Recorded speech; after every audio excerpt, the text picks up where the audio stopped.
Today, we're diving into a revolution that's happening in the world of intelligence. But forget what you've seen in the movies. This isn't about secret agents or classified documents. Nope.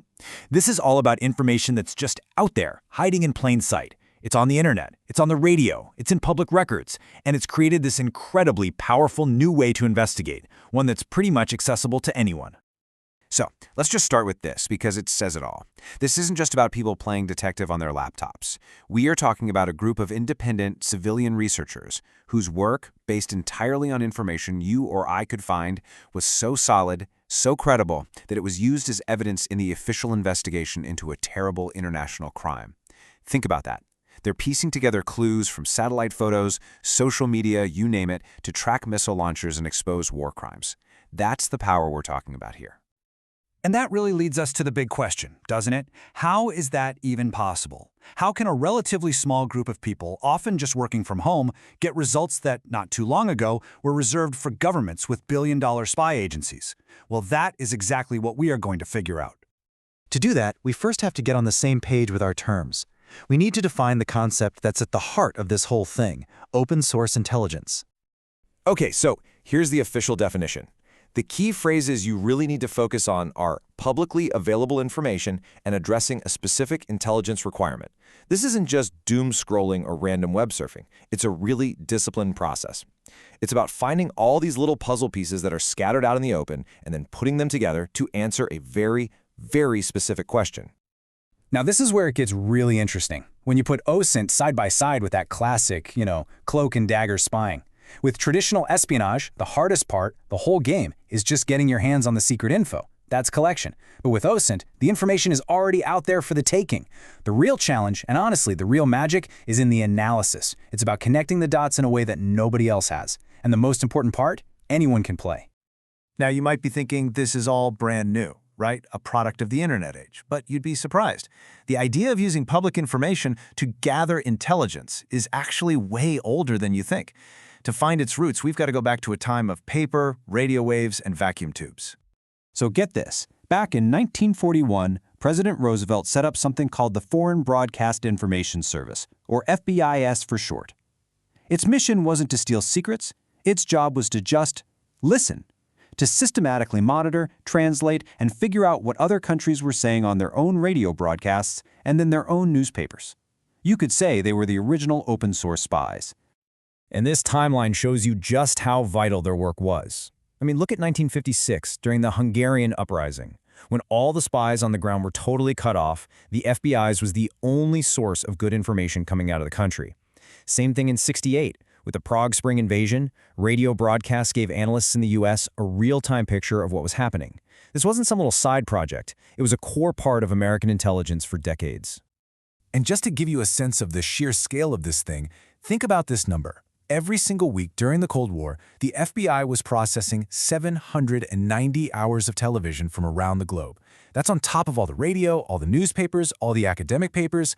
It was a huge, massive undertaking, and all of it focused on public information. So here's a perfect example of how they put that information to use.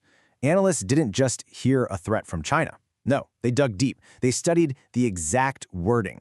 And they realized that the specific phrases China was using in its public warnings to Vietnam had only ever been used right before they launched a military attack. They predicted an invasion not by intercepting some secret message, but by carefully analyzing a public speech. Incredible. Okay, so let's fast forward from that world of print and radio to the digital age we're all living in. The basic ideas are actually still the same, but the tools we use and just the insane amount of data out there, well, that's changed everything. You can really break it down into 3 stages. You've got OSINT 1.0, that's the FBI's era, right? People physically digging through newspapers and listening to broadcasts. Then came OSINT 2.0, the age of Google and Facebook, where search engines and social media became the go-to tools. And now we're in OSINT 3.0. This is the era of AI and machine learning, which you absolutely need to make sense of the tidal wave of data we're all swimming in. But of course, with all this incredible power and access comes a whole new set of problems. The same technology that makes these investigations possible also creates some really complex, really serious dangers when it comes to figuring out what's actually true.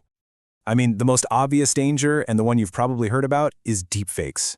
The same AI that can help an analyst find a missile silo in a satellite photo can also be used to cook up fake video and audio that is almost impossible to tell from the real thing.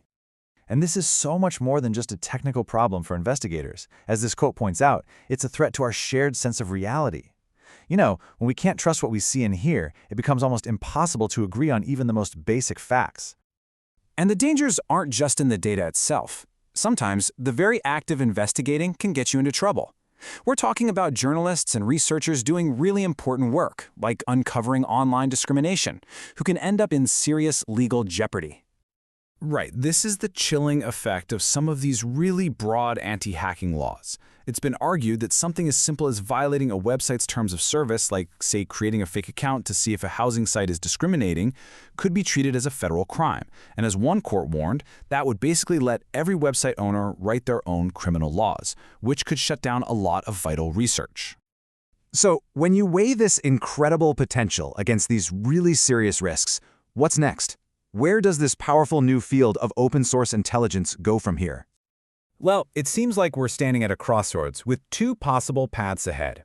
In one future, the tools get even better, more integrated, more secure, AI helps do the heavy lifting, and we gain even deeper insights into what's happening in the world. But there's another, darker future, one where the tools get fragmented and clunky, dominated by expensive private companies, which would effectively lock out the very independent journalists and researchers who built this field in the first place. And that really brings us to the final thought. For most of history, the whole point of intelligence was to find secret information. But today, we're not starving for information, we're drowning in it. So maybe the whole challenge has shifted. Maybe the hard part isn't finding the data anymore. It's finding the truth that's buried inside it.